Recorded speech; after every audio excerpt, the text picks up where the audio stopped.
الحمد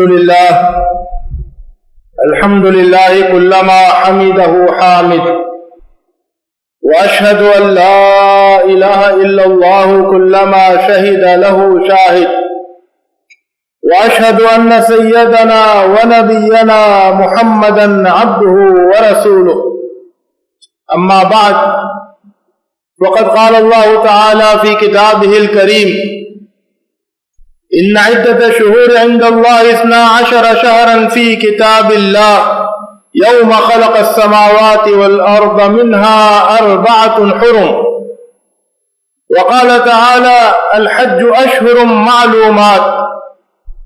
برادران اسلام، اللہ تعالی نے حج کی عبادت کو بہت خاص مقام دیا ہے، اور واقعہ یہ ہے کہ خود ایمان والوں کے دل میں حج کی عبادت کے لیے خاص شوق، خاص طلب اور خاص لگاؤ ہوتا ہے.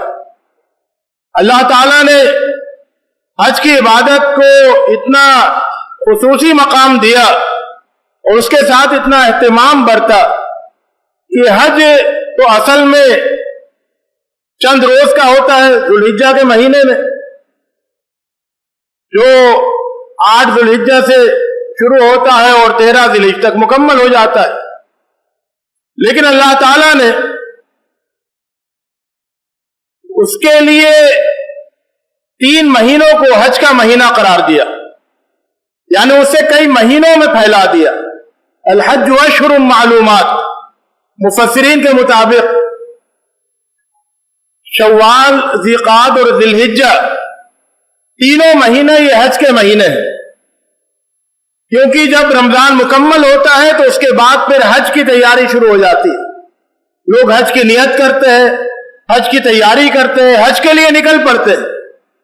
تو حج کے مہینے کو بھی اور حج سے پہلے والے 2 مہینوں کو بھی 3 مہینوں کو حج کے مہینے قرار دیا. فرمایا الحج اشہر معلومات، کہ حج معلوم اور متعین مہینے ہیں. اسی طرح حج کے سلسلے میں اہتمام کیا کہ حج سے متصل 3 مہینوں کو، جن میں کہ حاجی عام طور سے حج کے سفر پہ ہوتے ہیں، حج کے لیے جاتے ہیں اور حج سے واپس لوٹتے ہیں، ذوالقعدہ، ذوالحجہ اور محرم، انہیں اللہ تعالیٰ نے محترم مہینے قرار دیا، جس کی حکمت یہ معلوم ہوتی ہے کہ حج کے لیے جو لوگ جائیں وہاں سے واپس لوٹے تو ان کے لیے تمام راستے مامون ہوں، محفوظ ہوں اور ہر طرف ایک امن و امان کی کیفیت ہو. تو یہ حج کے سلسلے میں اللہ تعالیٰ کا اہتمام ہے. اس وقت ہمارے درمیان حج کا چرچا جاری ہے، لوگ حج کی تیاری کر رہے ہیں اور حج کے لیے جا رہے ہیں، جس کی وجہ سے ہر طرف حج کی بات ہو رہی ہے. تو میں نے یہ مناسب سمجھا کہ آج حج کے سفر کی کیا روح ہے، اس کا کیا پیغام ہے، اس کے حوالے سے میں کچھ باتیں آپ کے سامنے رکھوں. یہ حج پہ جانے والوں کے لیے مفید ہوں گی، اور جو لوگ حج پہ ابھی نہیں جا سکے ہیں اور ارادہ رکھتے ہیں یا حج کر کے آ چکے ہیں پہلے، ان کے لیے بھی مفید ہوں گی. یہ حج کا سفر یہ اپنے مرکز کا سفر ہے. اللہ تعالیٰ نے خانہ کعبہ کو عبادت کا مرکز بنایا ہے. اس پوری دنیا میں عبادت کا اگر کوئی ایک مرکز ہے تو وہ خانہ کعبہ ہے. خانہ کعبہ کے پاس جو نماز ادا کی جاتی ہے وہ مرکز کی نماز ہوتی ہے، مرکز میں ادا کی جانے والی نماز. اس لیے اس کی اہمیت بہت زیادہ بتائی گئی ہے، 1,00,000 گنا بتائی گئی. حج کے موقع پر جو خانہ کعبہ کے پاس قربانی کی جاتی ہے وہ مرکز میں کی جانے والی قربانی ہوتی ہے، اور اس کی بہت اہمیت ہوتی ہے. سب سے بڑا قربانی کا عظیم نظارہ وہ حج کے موقع پر نظر آتا ہے. اس مقام پر جب آدمی خانہ کعبہ کے پاس پہنچتا ہے تو خانہ کعبہ کا طواف کرتا ہے، خانہ کعبہ کے گرد چکر لگاتا ہے، اور یہ اس بات کا اظہار ہوتا ہے کہ میں اپنے مرکز تک پہنچ گیا، اب میرا مرکز سے تعلق رہے گا. وہ بار بار اس مرکز کا چکر لگا کے، خانہ کعبہ کا چکر لگا کے وہ اپنے تعلق کو مضبوط کرتا ہے مرکز سے کہ اب میں اپنی پوری زندگی اس مرکز سے جڑا رہوں گا. خانہ کعبہ کا طواف کرنے کے بعد وہ صحیح کرتا ہے, صفا اور مروہ کے درمیان جاتا ہے تیز رفتاری کے ساتھ, اور وہ صفا پر بھی چڑھ کے اور مروہ بھی چڑھ کے خانہ کعبہ کو دیکھتا ہے اور دعا کرتا ہے. یہ اس بات کا اظہار ہوتا ہے کہ میری ساری سرگرمیاں اب وہ اس مرکز سے وابستہ رہیں گی. میں اس دنیا میں جو کچھ بھی دوڑ بھاگ کروں گا, میری ساری دوڑ دھوپ اس کا مقصد اللہ کو راضی کرنا ہوگا. خانہ کعبہ سے جو ہماری مسجدوں کا تعلق ہے وہ بڑا گہرا تعلق ہے. ہماری مسجدوں کا قبلہ خانہ کعبہ ہے. ہم نمازیں ادا کرتے ہیں تو خانہ کعبہ کی طرف رخ کر کے نماز ادا کرتے ہیں. اس کا نتیجہ یہ ہوتا ہے, اگر آپ تصور کریں تو نماز کا مرکز وہ خانہ کعبہ ہے. وہاں سے صف بننا شروع ہوتی ہے اور اس کے بعد وہ پھیلتی پھیلتی تمام مسجدوں میں ہوتی ہوئی پوری دنیا میں پھیل جاتی. ہماری یہ صفیں یہ خانہ کعبہ سے شروع ہونے والی صفوں کا ایکسٹینشن ہے. وہ صفیں پھیلتے پھیلتے یہاں تک پھیل کر پہنچی. تو اس طرح سے ہم اپنی مسجدوں میں جو نماز ادا کر رہے ہوتے ہیں وہ بھی ہم خانہ کعبہ سے جڑے ہوتے ہیں. اور جب ہم خانہ کعبہ کے پاس جا کر نماز پڑھ رہے ہوتے ہیں تو گویا کہ اپنے مرکز میں پہنچ گئے, پہلی صف میں پہنچ گئے. تو اس سفر کو ادا کرتے ہوئے یہ ذہن میں رہنا چاہیے کہ ہم اپنے عبادت کے مرکز کو جا رہے ہیں,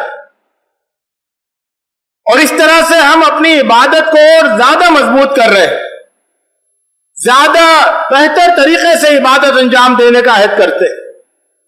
یہ جو ہمارا حج کا سفر ہے یہ توحید خالص کا سفر ہے. خالص توحید. توحید کے مقابلے میں شرک ہوتا ہے. شرک دو طرح سے ہوتا ہے.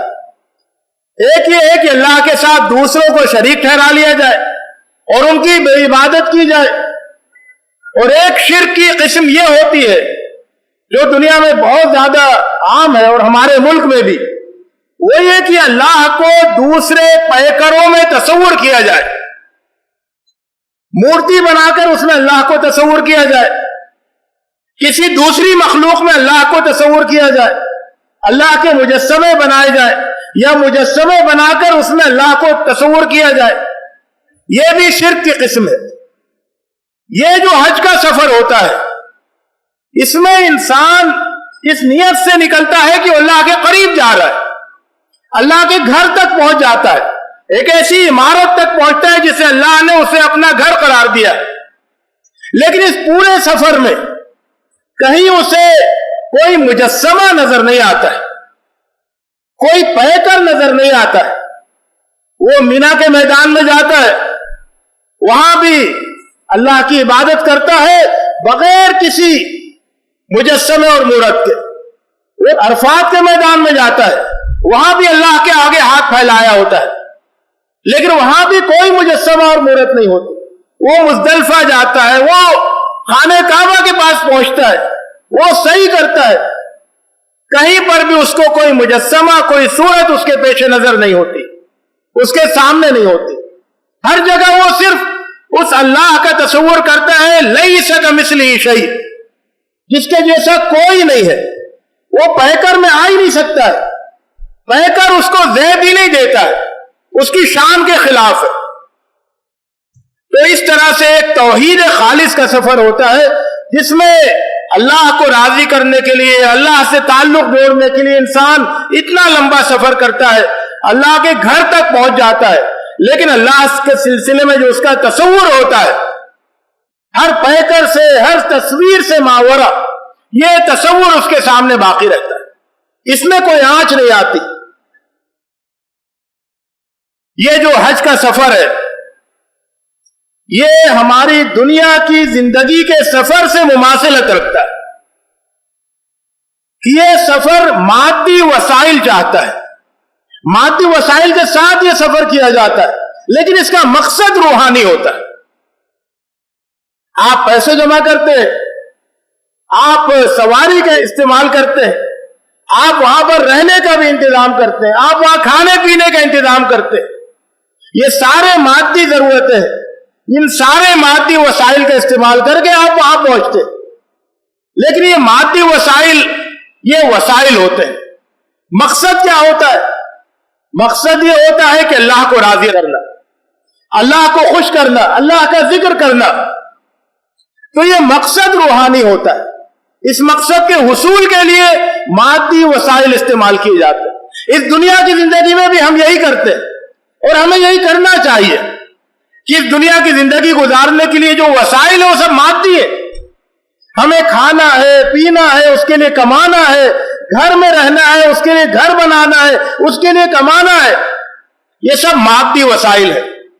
لیکن اس دنیا کی زندگی کا جو مقصد ہے وہ روحانی ہے, اللہ کو راضی کرنا اور آخرت میں کامیاب ہو جانا. تو وسائل مادی ہے اور مقصد روحانی ہے. یعنی وسائل سے بے نیاز ہم نہیں ہو سکتے, وسائل کی ہمیں ضرورت ہے. وسائل ہم جمع کریں گے, اس کے لیے محنت کریں گے, تگ و دو کریں گے, لیکن ہمارا مقصد وہ روحانی ہوگا. حج کا سفر کرنے والوں کے سامنے بھی یہ بات واضح رہنی چاہیے کہ کہیں ایسا نہیں ہو کہ وہ مادی وسائل میں ان کی ساری توجہ چلی جائے. وہ صرف یہی سوچتے رہے کہ ہمارے انتظامات کیسے, مینا میں ہمارا انتظام کیسا ہے, مزدلفہ میں اور عرفات میں انتظام کیسا ہے, مکے اور مدینے میں ہمارے انتظامات کیسے, وغیرہ وغیرہ, اسی میں وہ مصروف رہے. نہیں, یہ سب تو وسائل ہیں, یہ مل جائے ان سے فائدہ اٹھائے, ان کے لیے انتظام بھی کرے, ان کے لیے پیسہ جمع کرے, لیکن مقصد روحانی ہے, اللہ کو راضی کرنا. اس لیے مقصد پر توجہ پوری رہنی چاہیے. کبھی ایسا ہوتا ہے کہ آدمی وسائل میں اتنا زیادہ متوجہ ہو جاتا ہے, اس میں گرفتار ہو جاتا ہے کہ مقصد پہ نظر نہیں رہتی. دنیا کی زندگی میں بھی ہمیں یہی سبق ملتا ہے کہ ہم دنیا کی زندگی میں وسائل ہماری ضرورت ہے, ان کے لیے کئی چیزیں تگ و دو. اتنی سخت گرمی دھوپ ہے, اس میں بھی تگ و دو کرنی پڑے گی, بارشوں میں بھی دوڑ بھاگ کرنی پڑے گی, سردی میں بھی سرگرم ہونا ہوگا. لیکن یہ سب کرنے کے باوجود آپ کا جو مقصد ہے وہ اللہ کو راضی کرنا ہے, آخرت میں کامیاب ہونا ہے. اصل توجہ اسی پر رہنی چاہیے, فوکس اسی پر رہنا چاہیے, ورنہ ہم وسائل میں الجھ کر رہ جائیں گے اور مقصد فوت ہو جائے گا. وہاں جا کے ہمیں یہ محسوس ہوگا کہ ارے ہم تو ناکام ہو گئے, خالی آتا ہے, کیونکہ وسائل تو زندگی گزارنے کے لیے تھے, وسائل پیچھے رہ گئے. مقصد یہاں کام آنا تھا, مقصد حاصل نہیں ہو سکا. اسی طرح سے یہ جو حج کا سفر ہے یہ ہمیں آخرت کا سفر یاد دلاتا ہے. حج کے سفر میں ہم کیا کرتے ہیں؟ ہم دنیا کو اپنے پیچھے چھوڑ دیتے ہیں, اپنے کاروبار کو اپنے پیچھے چھوڑ دیتے ہیں, گھر بار کو, رشتہ داروں کو, بیوی بچوں کو, والدین کو, سب کو اپنے پیچھے چھوڑ دیتے اور چلے جاتے اللہ کے گھر کے پاس.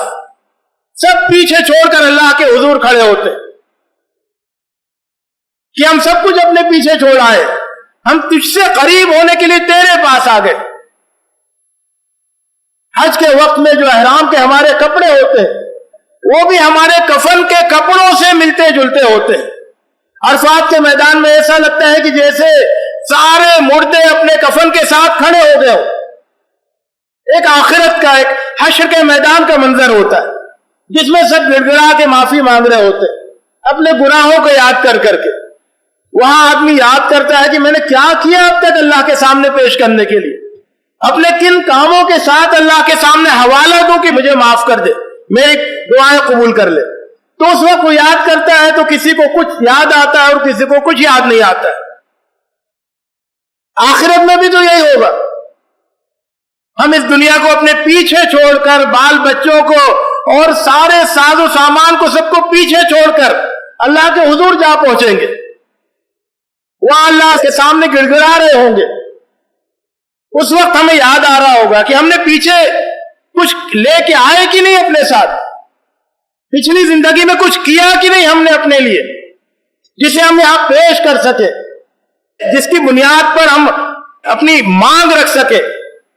تو یہ جو حج کا سفر ہے یہ ہمیں آخرت کے سفر کو یاد دلاتا ہے کہ ہم سب کچھ پیچھے چھوڑ کر اللہ کے حضور جانے والے ہیں. تو جب ہم سب کچھ پیچھے چھوڑ دیں گے آخرت کے سفر میں تو ہمارے ساتھ کچھ ہوگا یا نہیں؟ تو سوچئے، ابھی تصور کیجئے اس منظر کو، اور پھر تیاری کیجئے اس وقت کے لیے جبکہ سب کچھ پیچھے. انہی حاجیوں کی طرح سے حاجی تو واپس آ جاتے لیکن ہم واپس نہیں آئیں گے. حاجیوں کو تو وہاں معافی مانگنے کا موقع ملتا ہے، دعائیں کرنے کا موقع ملتا ہے، وہاں پر انسانوں کو آخرت میں وہ موقع بھی نہیں ہوگا. تو اس لیے اس کا تصور کرنا چاہیے حاجیوں کو سفر کرتے ہوئے دیکھ کر، اور خود حاجیوں کو بھی. حضرات، یہ جو حج کا سفر ہے یہ ذکر اور تزکیے کا سفر ہے. ذکر اور تزکیہ.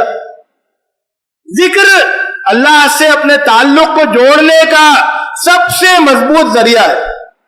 ذکر ہر وقت مطلوب ہے اور بہت زیادہ مطلوب ہے. اذکروا اللہ ذکرا کثیرا. اللہ کو بہت بہت یاد کرو، بہت بہت اس کا ذکر کرو. نماز بھی اللہ کے ذکر کے لیے. اقیم الصلاۃ لذکری. نماز قائم کرو میرے ذکر کے لیے، اللہ کے ذکر کے لیے. تو ذکر تو ہر وقت کرنا ہے، ہر جگہ پہ کرنا ہے، لیکن ذکر کے کچھ خاص اوقات بھی ہوتے ہیں، ذکر کے کچھ خاص کیفیتیں بھی ہوتی ہیں، ذکر کے کچھ خاص مقامات بھی ہوتے ہیں. اور جب انسان حج کرنے جاتا ہے تو حاجیوں کو، حج کرنے والوں کو یہ ان کی خوش نصیبی ہوتی ہے کہ ذکر کے خاص اوقات یعنی حج کے ایام ان کو حاصل ہوتے ہیں. ذکر کے سب سے خاص اوقات ان کو حاصل ہوتے ہیں. ذکر کا سب سے خاص مقام ان کو حاصل ہوتا ہے. ذکر کی سب سے خاص کیفیت ان کو حاصل ہوتی ہے کہ وہ سب کچھ چھوڑ کر اللہ کے حضور حاضر ہو گئے. ذکر کی خاص حیت اور حلیہ بھی ان کو حاصل ہوتا ہے کہ وہ ایک خاص لباس میں بغیر سلے ہوئے احرام کے کپڑوں میں وہ اللہ کے حضور کھڑے ہوتے ہیں. تو یہ ذکر کا بہت ہی خاص مقام ہوتا ہے کہ جہاں پر وقت بھی سب سے خاص، مقام بھی سب سے خاص، کیفیت بھی سب سے خاص اور حلیہ بھی سب سے خاص. ایسی کیفیت میں جب انسان اللہ کا ذکر کرتا ہے، اللہ کو یاد کرتا ہے، تو اس کا غیر معمولی اثر اس کے دل پر پڑتا ہے، اس کی روح پر پڑتا ہے، جس کے نتیجے میں اس کا تزکیہ ہوتا ہے. ذکر سے تزکیہ ہوتا ہے. اللہ کا آدمی جتنا ذکر کرے گا اتنا ہی اس کی روح کو پاکیزگی حاصل ہوگی، اتنی ہی اس کے دل کو پاکیزگی حاصل ہوگی. اور ذکر کی جتنی شدید کیفیت ہوگی اتنا ہی زیادہ اس کا دل پر اثر پڑے گا، اتنا ہی بہترین طریقے سے تزکیہ ہوگا. تو ذکر اور تزکیے میں بہت گہرا تعلق ہے. آپ جتنا اللہ کا ذکر کریں گے اتنا ہی آپ کا تزکیہ ہوگا، اور اتنا ہی آپ کا دل، آپ کی روح پاک ہوگی، اور آپ اتنا ہی زیادہ اللہ کے قریب ہوں گے. تو حج کرنے والوں کو یہ بہت ہی خصوصی کیفیت حاصل ہوتی ہے ذکر کی. شرط یہ ہے کہ وہ ذکر کو اسی کیفیت کے ساتھ کرے جو کیفیت مقصود ہے، اور ذکر کو تزکیے سے جوڑ کر کرے. تزکیے کو پیش نظر رکھے، اپنے دل کی ایک ایک خرابی کو نکال کے پھینکے، کھرچ کے پھینکے، اپنی روح پہ لگنے والی ایک ایک آلائش اور گندگی کو کھرچ کے پھینک دے، اپنے آپ کو بالکل صاف کرنے کی کوشش کرے. پاکیزگی کا پورا سامان وہاں ہوتا ہے، لیکن جو پاکیزگی کا آخری فیصلہ کن چیز جو آخری ہوتی ہے وہ آپ کا ارادہ ہوتا ہے، وہ آپ کی کوشش ہوتی ہے. ایک دھبا لگے ہوئے کپڑے کو صابن میں لگا دے، رکھ دے پانی میں، وہ صابن بھی دھبے کو دور کرنے والا ہے، وہ پانی بھی دھبے کو صاف کرنے والا ہے، لیکن جو آخری ضروری چیز ہے وہ آپ کا رگڑنا ہے.